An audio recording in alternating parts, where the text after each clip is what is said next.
Hi everyone, hope you're all doing well, and today I'm going to do my UK stock market portfolio review for March 2021. So this is the monthly series that I've run on the channel. I do a separate one for my US stock market portfolio, but this is my UK portfolio, and this is where I go through all my positions, what size of the portfolio take up and how they're all doing. So yeah, I think this is just really good that I know some of you guys watch this series every month and kind of track how it's going, and also you can kind of see how I'm structuring things. And right now this is probably the happiest I've ever been with my UK portfolio.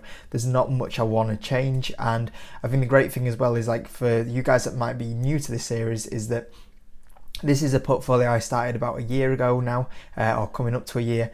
And basically when I used to do investing, when I used to do YouTube videos for like the last kind of 5 years, I always focused on US stocks, and everyone, well, I think I would say attract a few more UK viewers, and they're like, can I do some UK stocks as well? And I thought, you know what, yeah, let's give it a go. And after a course of a year, this is where we've got to, and there's been some nice profits taken as well, which also never really get shown in these videos, which I think I need to find a better way to really do it, but I never have time to get around to doing it. But yeah, I think this is good from a transparency point of view, that you can track every month how everything's going as well. So if you could smash the like button, if you do want to start investing, join through the link in the description for a free trade account. If you join through that link in the description, you also get a free share, which is pretty good. And if you do want to know when I'm buying and selling companies like the ones in this photo here, then join the Patreon. The link is in the description through there. But yeah, we'll get through the whole portfolio. I'll try and spend about a minute on every company and where I'm at with every company like that, and yeah, hopefully you find it a little bit useful. And like I say, I'll probably do my US portfolio in maybe a few days time. I think that what I'm going to do different this month is I normally do my portfolio reviews like nearly back to back, but I'm decided that I'm actually going to split my UK portfolio and US portfolio up by about a week or two, just to give it a break, because I think these videos are really good for transparency point of views. And but the only thing is, like, the worst viewed videos that I do every month. So I think maybe that I have them both very close together is maybe the reason why. But yeah, anyway, we'll get back onto the portfolio. So we'll start at the top, which is 888 Casinos. Currently up 108%, 100% club member in the portfolio. Very happy with this one. I have no plans to sell. I think their growth plan going forward through the rest of the world is going to be really good. And yeah, no plans to sell. I'm just going to let that keep running going forward. And yeah, we're up 108%. Really happy with how that one's doing. And yeah, not the only 100% club member actually in this portfolio. Next up is Untitled Africa. So these guys actually had a dip, I think it was 2 months ago. That's when I upped my position slightly from there. Kind of playing this one as a slight dividend play. So I get a nice dividend from this one quite a bit. As well as the dividend, I feel like the share price on this one will go up a little bit over the next few years. And yeah, I think that's a company that I never will have as my biggest position, but I think it gives me a good diverse portfolio having that one in here. Next up is Barratt Development. So this is currently up 26%. The whole house builder kind of sector has had a bit of a pullback recently. So you'll notice that in my portfolio with the house builders, or the companies that are kind of linked to construction and the house market, have had a bit of a dive. So this one's had a bit of a dive, but it's still not doing too bad. I think the thing with this one is that I'm going to get a good share price appreciation, as well as having a good share price appreciation, because I think the house market is still very strong. Is that this one will pay a good dividend when the dividend comes back. So yeah, this should be all okay from that point of view. Next up is Boohoo. So on the last episode, you guys that probably watch this series every time that I do upload it, is that Boohoo was my biggest UK holding. Now you can kind of see here that it's not anymore, so it has moved down to second place, but it still makes up a very good chunk of the portfolio. Still very confident in Boohoo. This month's kind of been a bit choppy. Like that position was up I think above 50%. It's had a slight pullback, but yeah, Boohoo, I think, is set for, as long as they can kind of keep out of the Guardian, they should have a pretty strong 2021 going forward. And as well as having a pretty strong 2021, I think the acquisitions that they've made over the course of 2021 so far, with the purchases that they have done, will definitely help the revenue growth over the next kind of few months. So yeah, I do expect some point Boohoo to be a 100% club return member at some point. So yeah, I'm still very happy with that one. Next up, Card Factory.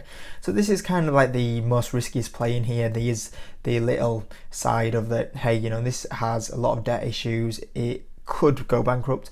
At the same time, I'm playing this from the point of view is that I think they will be okay. I think they've just got news that they have basically waived a lot of the creditors away to, I think it is the end of this month, so March.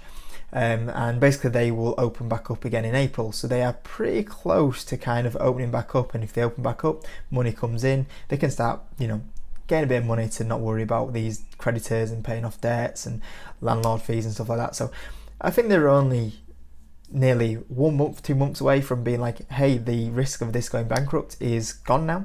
And I think when that kind of goes, I think Card Factory, the share price is definitely way below where it should be. I think it should be at least probably 2 times higher than where it should be, and I think a fair valuation would be about 5 times higher from where it should be. So if I kind of see that the risk side of it moves away from Card Factory in the coming few weeks and months, Card Factory is a position which will then go from me when I see the risk go. From a spec position, I could actually see myself making this a little bit of a bigger position. So yeah, that's one that I'm watching very close now, because if the risk starts to go away from this one and the reward's still there, it just makes sense to buy a bit more of it. But down 2% on that one at the moment. Next up is Jet2. So Jet2 currently up 96%. This was a 100% club member. It's a bit annoying that it's kind of just dropped slightly recently, because it was always nice to have another 100% club member there. But yeah, totally fine with that. Obviously Jet2, I think it's still not near operating at full capacity. So I still see myself holding this one for at least another 2 years. And when it does come back to operating, I think that this would be a stock I expect to get over 200% return on. So yeah, I'm still very happy to carry on holding that one.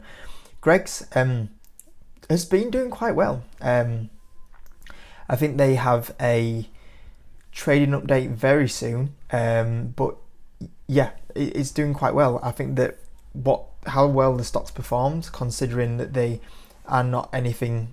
They need the high street to come back. When the high street comes back, Greggs will do very well. And I expect this to be a 100% club return member within the next 12 months. And I expect it also to come back with a dividend at some point, which will be very healthy. So yeah, I'm still, once again, there's not any stock really. All these stocks I can only see myself holding for the next 2 years. So yeah, like I said, this is the happiest I've ever been on the UK portfolio at the moment. I'm just very happy to sit back and let all of these stocks run pretty much from here. And as well, some of them already have pretty good gains, so I'd like to see where they are in 2 years' time. Holder Ball up 52%. Once again, this is a company that's up 52% and is still not running it's at all, basically. They're still being shut. I think that's scary, because I think when Holder Ball, like in 2 years' time, once again, this is at least 100% return, probably even above 200% return. So I'm really, to be already up on that one, what it is, I think that it still has loads of upside as well from here.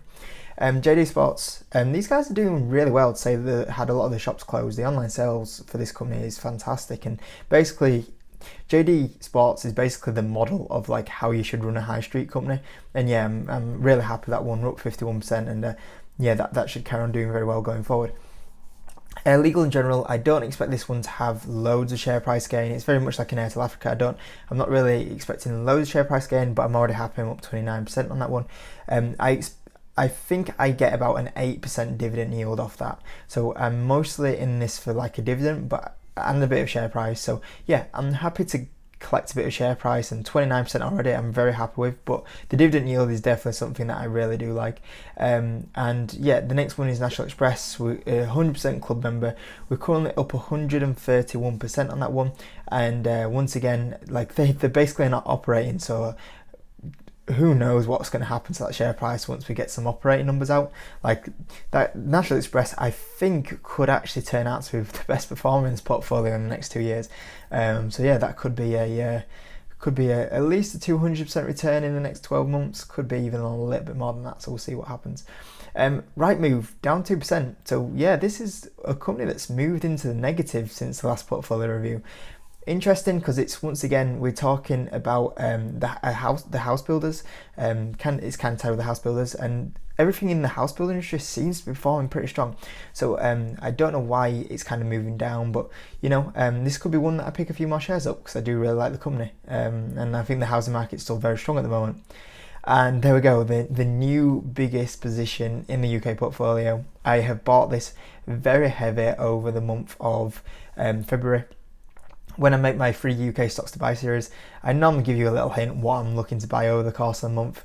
And I said, S4 Capital I do really like, and I did buy it very heavy. You can see it's the new biggest UK holding. We are currently down 5%. I'm very happy with that because when I tend to buy companies, like I only started buying S4 Capital I think about two or 3 months ago. When I tend to buy companies is I don't expect them to do anything in the first kind of 6 months. Sure, if they do go up, that's really good, and if they go up crazy amounts, we've hit a home run there. But realistically, when I buy a company, and you can see this, like, you look at the other companies in here, like, the Greggs, Hollyball, National Express, Jet2, you can see, like, them companies I've been holding for, like, coming up to the 12-month period now. So I do expect them to start kicking on a little bit, which they are doing. That's a long-term investor. But as an S4 Capital, which is a new position in the first 2 months, I don't expect this company to do anything at all. And that's what it's doing. It's doing nothing at all. In fact, it's doing my favourite thing, which is where it does go down a little bit, and I can get my average down a little bit. So then when the stock does go up in 12 months, 24 months, 3, 4, 5 years, is I get even more gains from that, which is amazing. And S4 Capital is doing the perfect thing right now, where it is going down, lets me buy more, and that's how I've really got a good position. And yeah, I'm happy, very, very happy. You can see that from where I started buying S4 Capital, I would have been down 20%. But you can see here, because of how I've been averaged in, because the stock has gone down 20%, I'm only down 5% because of my averaging as well. So yeah, I'm very happy with how that's gone at the moment. So yeah, it's really, really good from that point of view. And yeah, my last one, house builder, Taylor Wimpey. Once again, had a little bit of pullback like the other housing sector. All the other housing sectors, companies I have in there. We're still up 25% now, and once again, I think there'll be some share price gain, bit of dividend, and I think this is a strong injury. I think that drop should not have happened with that company, as well as Rightmove and Barrett Development. So yeah, overall, I'm very happy. I'm happy with the structure. I'm happy with the positions. Have no plans to sell anything in here. Obviously, you can see I've taken a profit on a few things in here. But yeah, I'm really, really happy. Okay, I'm kind of looking for maybe another UK company to buy, but at the moment I can't find anything. The ones that I considered was Money Supermarket for a long time. Still couldn't get buying that one. I looked at Team 17. The valuation was just too much for me on that one, but I liked everything else with it. There was another gaming company in the UK side of it, which I've, for some reason, has totally gone out of my head. But same again, a lot of UK gaming companies just seem to be at a very high valuation, so that wasn't a great fit. And yeah, that was pretty much on the UK front. Some of the stocks. Hotel Chocolat was another one that I considered. So I was thinking about that one. So yeah, those were some companies that I did consider, but at the moment I'm very happy where everything is at. The ones that I would still consider buying are probably S4 Capital, Card Factory, if we get a little bit of more confidence of where the cash position's at. While it still remains very risky, I won't buy any more because I still want to keep it a small spec position if anything did go wrong. And maybe Rightmove. So yeah, those are probably the three that I would still think about buying right now. But yeah, overall very happy, and it's very good to see, like, now some of these stocks are getting into past the early stages, that they are starting to bring the gains in as well. So yeah, that's my UK portfolio. So yeah, I hope you enjoyed it. If you could, smash the like button. If you are new, subscribe. I hope you enjoyed the video, and yeah, hopefully we'll check in around April time to see where everything's going. So thanks for watching, and I will see you on the next video.